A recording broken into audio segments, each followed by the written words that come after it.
moving forward to try and get through the delegations before we take a break. So our next delegation in regards to the consumption treatment site is Christine Thornton.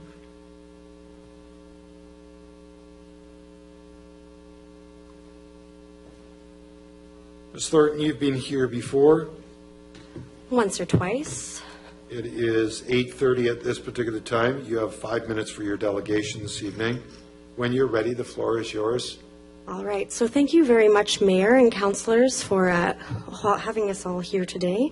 I'd like to start and kind of preface what I'm about to say by reading something that I'm sure that many of you here are already familiar with, which is the section from the Ontario Human Rights Commission defining disability and human rights. Bear with me 1 second. This website is very gigantic.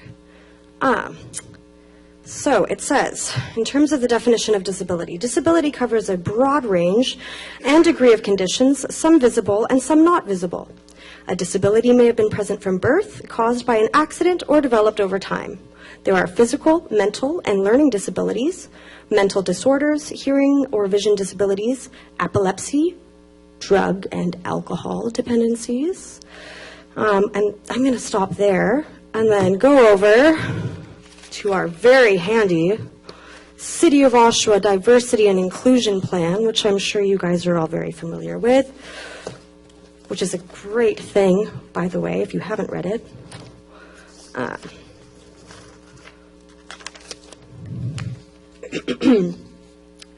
So, in terms of inclusivity of community members from varying backgrounds, oh, and I've lost my sticky because, well, Murphy's Law. It's one of those days. I did underline this. Forward thinking. All right, so the City of Oshawa has a commitment to encourage recognition of colliding social identities that shape human interaction and promote awareness and respect for personal differences in attitudes, beliefs, experiences, traditions, and approaches to problem solving. So, I recognize that supervised consumption sites are considered very radical to some. I think that some folks may or may not fully understand how it works in both implementation and practice. But when we have a general consensus that says that this is a means to address a problem which is facing a large demographic, we need to listen to that. If I had a heart attack, I would go to a cardiologist, and whether or not I have adequate knowledge of cardiology, I would have to defer to them as the authority and do what they said because, well, they know better, even though they are being paid to do that. I have to trust the fact that the experts are doing what they're doing because they have the best interests of the community that they serve at heart. In the same way that I have to trust all of you here, that you are going to make decisions that are based on the best interest of the community that you serve. I am hoping today that as per the city's diversity and inclusion report, which was designed in alignment with the Durham Region's Health Neighborhood Report, that Oshawa will recognize, as quoted in the report, that municipalities as key constituents in the advancement and achievement of social economic justice must act positively and proactively to achieve the goals of fairness, justice, and non-discrimination, both by developing inclusive strategies and by challenging those practices that prevent the attainment of these goals, like making blanket bans on medical facilities, including those that merely tolerate and accept human differences, like substance dependency issues, as per the Accessibility for Ontarians with Disability Act and more. As some of the professionals in the room will know, and there are several, I would like to take a moment to point out some over here. We have a lot of supporters of the supervised use site. The Oshawa Harm Reduction Action Network is here with, hi, smiling faces. The Diagnostics and Statistical Manual of Mental Disorders includes substance abuse disorders, as well as the Human Rights Code, which I did read at the beginning of my delegation. As per the DSM, substance-dependent persons are considered disabled and as such require accommodations. A decision to bar future supervised use sites in Oshawa will limit healthcare options for an already underserviced, vulnerable demographic, a demographic that is dying as we speak. The Canadian Health Act outlines the right we have as citizens to reasonable access to insured services, like what we would see at a supervised use site. It is my hope that Council will continue to allow for progressive treatments here in our city. Oshawa has the opportunity to be a leader in the world of addiction medicine. Notwithstanding the obvious social benefits, there are also obvious economic incentives as well in terms of having lead researchers and whatnot coming to our city, because we are making progressive moves in terms of addressing an international issue. I can only hope that our council here sees the opportunities as clearly as I do and decides to not punish people by making blanket bans. But to my understanding, that's not even going to happen anyway, because it's not in our jurisdiction. So thank you. Thank you. And I don't know if you have any questions for me. Thank you very much for your delegation. And Ms. Thornton, I'm also going to make a suggestion that you send your comments into the Regional Health Department. Yes, I actually spoke with somebody today in regards to that, Good. and I'm looking forward to Good. having future dialogues. Good. I think that would be helpful, so thank you. Oh, very certainly. much. Thank you. I Great appreciate it. suit, by the way. You got great taste. Great taste. Mr. Ray Bond. Mr. Ray Bond?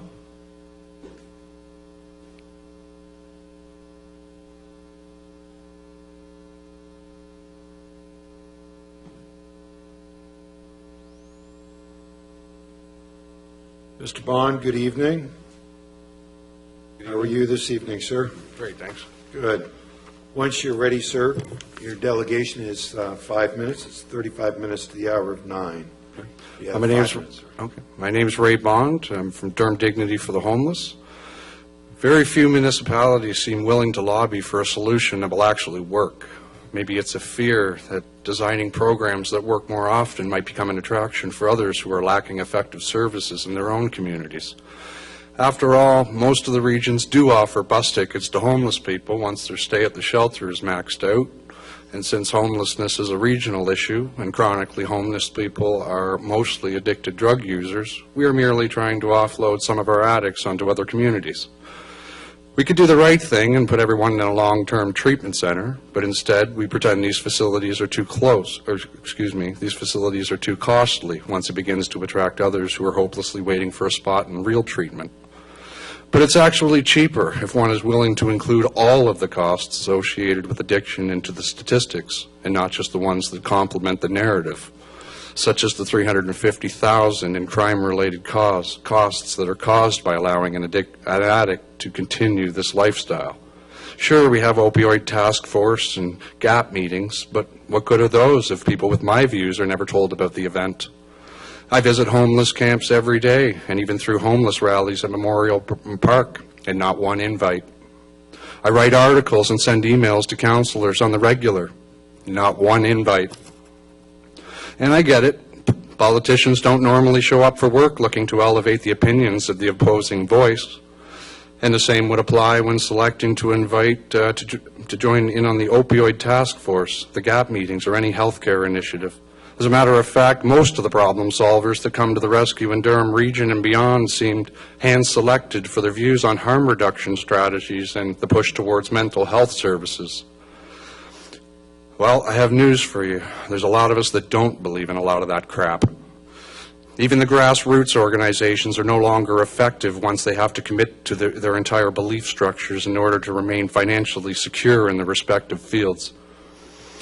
Anyone is at risk of losing their job or subsidies if the public views go against that of any Health Canada initiative. Safe injection sites are merely a Health Canada funding initiative being offered to those willing to apply to make a living from pushing harm reduction strategies. Or perhaps it's those grassroots organizations scrambling to get their foot in the subsidies door. But either way, the harm reduction argument that was provided to this council can only be described as an incomplete public opinions consultation on consumption treatment services. According to the Health Canada website, it looks like most of our future funding is being allocated to train healthcare professionals to go along with harm reduction notions that are being handed down by our federal government. Soon we'll be unleashing $22 million army of new trained professionals in the field of promoting harm reduction strategies. These folks are not here to do research to see which is the best way to proceed with addiction and the opioid crisis. They are here to support principles of harm reduction and to meet the requirements of the application that gives them their funding. The funding will allow these newly trained professionals to begin pooling together all the local leaders who agree with harm reduction strategies and likely the ones who will be profiting from the venture. We'll be grooming them to be ambassadors for expansion and yet another harm reduction strategy that brings about more drugs. Safe injection sites are not derived from real research. Rather, someone funded the harm reduction principles that merely created its own set of rules to ensure the findings would be exactly what the designer had intended. And the passionate citizens of Oshawa came together and more than demonstrated the need to keep safe injection sites out of this city. Proponents for safe injection sites will try and tell you that CTS sites save lives, reduces infectious diseases, and provides the much-needed access to services. Truth is, a long-term addiction treatment center also saves lives, reduces infectious diseases, and will provide that much-needed access to service. Mr. Vaughn, I need you to wrap up, please, sir. 20 seconds. Thank you. Except that while a person is at an appropriate addiction treatment center, there is also no crime committed, no discarded needles found, and those addicts are not influencing the rest of the population. They are not selling their bodies or stealing to get the drugs that we would be watching them consume if we were to say yes to a CTS site. And hopefully, if we don't allow mental health services to prescribe drugs to our addicts while they are in long-term addiction treatment facility, we will actually start to heal their bodies from the damage that is being done from all the medications. Jeff Davis is correct. We need to send a clearer message that CTS sites are not accepted here. Thank you very much, Mr. Vaughn. Greatly appreciate you taking the time out to do a delegation here this evening. I'm going to invite Reverend Roy Graves to the podium.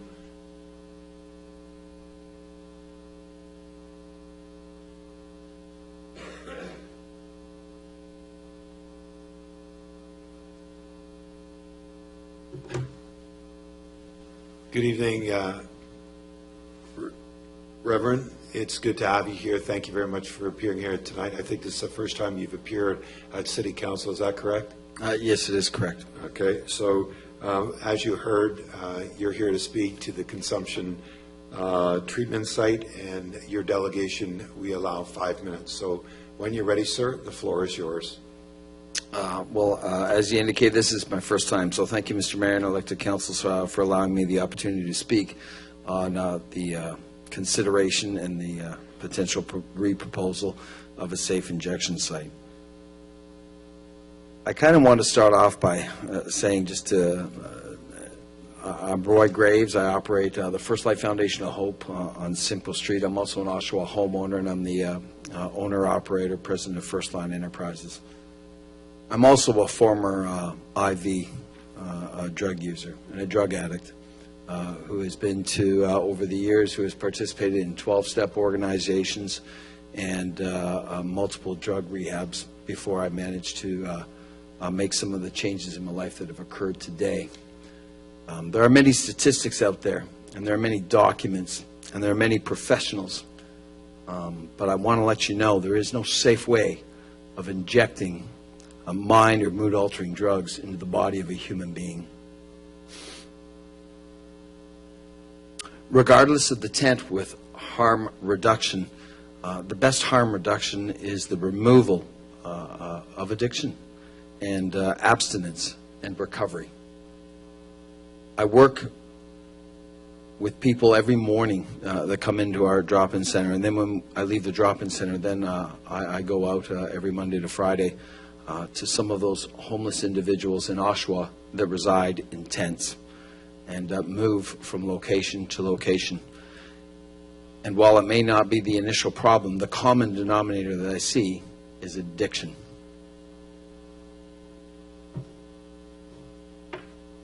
It seems as though the people that I see on a daily basis that are suffering from active addiction, and some of them trying to get off of street drugs, and when they tell me about how they may go to a clinic and they may consume a beverage to try and encourage them not to use street drugs, and it seems as though the amount of that beverage from the time they first walk in to a period of time increases, so that although they're not getting high, their body remains to have synthetic opiates in their body, and they essentially stay addicted.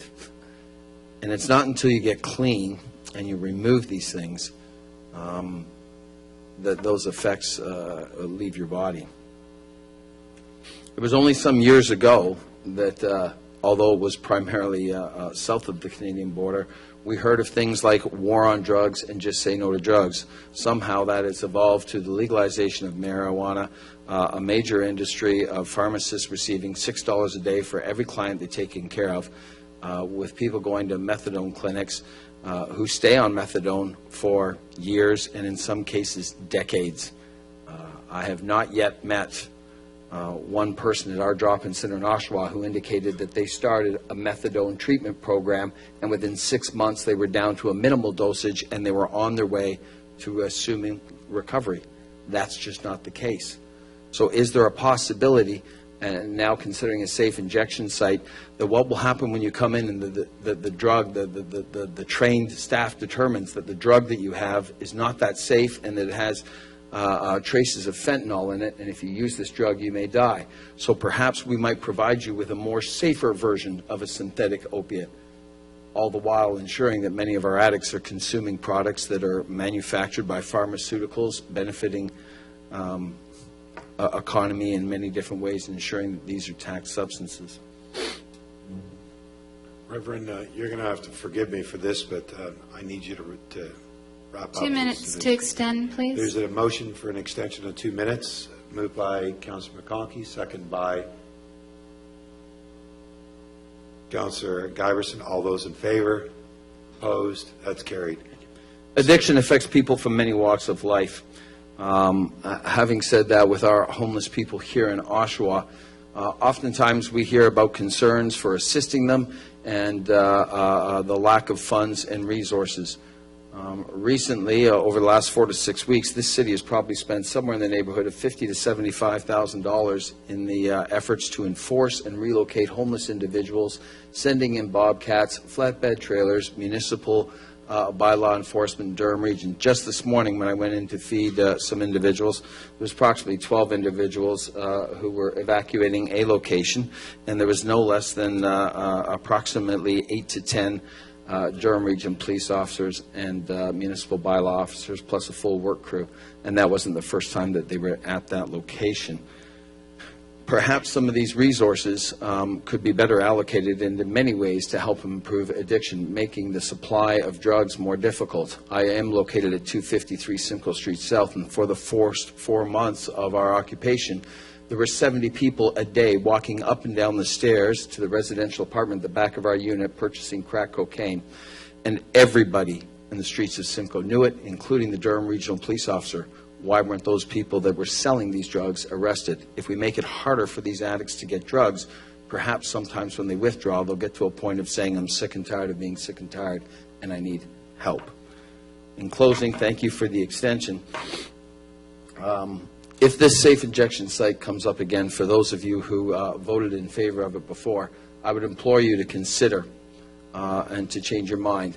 We have a mayor who's a shining example of what can happen when you get clean and when you abstain from drugs.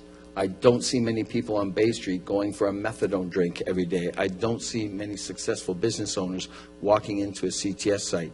When you get clean, when you get recovered, when you become a social, responsible, productive member of society, perhaps you have the opportunity of having a family, children, a job, paying taxes, and being part of a good community.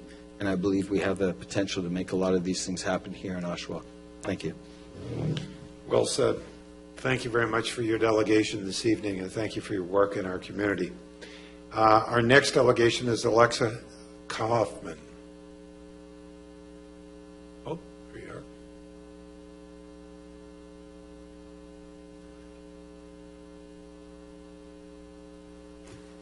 Alexa, I believe this is your first time appearing in front of council. Is that correct? Yes.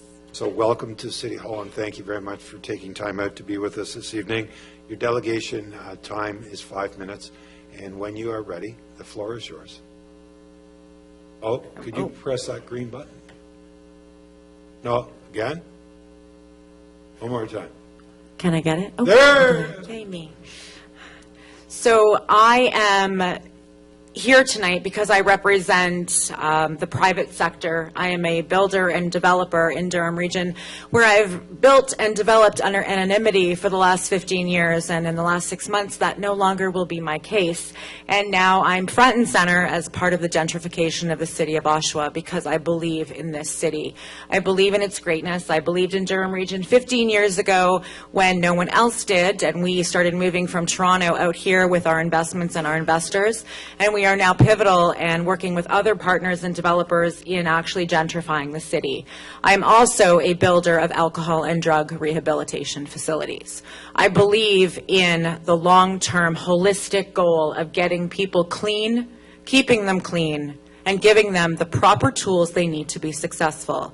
I'm not sure where the discussion of safe injection sites came back on the table, but I can tell you that I have had numerous discussions all around long-term sustainable solutions for the city of Oshawa. Not once has any member of council or any member of any city official suggested that we bring back on the table safe injection sites. You need a long-term solution. You need the private sector to work with the public, and the private and the public come together with a synergy that will allow for addiction, alcohol, rehabilitation, PTSD programs, mental health programs, and all of it as a holistic approach. We are extremely successful in the city of Belleville of currently undertaking one of these projects. We have brought together government officials as well as private sector subject matter experts, and we will look to work with the city of Oshawa to do exactly the same. There can be no dispute tonight that everyone in this room, regardless of what side they are here for the right reasons. They care. They don't want people to die. They want people to get well, and we need to solve the problem. We will do that together, not with safe injection sites, which I'm not sure, once again, how got back up on the table of being presented as a backdoor approach, but with real, legitimate conversations to long-term sustainability for private and public facilities in partnership with all municipals and all levels of government. Well said. Thank you very much for your delegation this evening, and thank you for joining us at City Hall. We have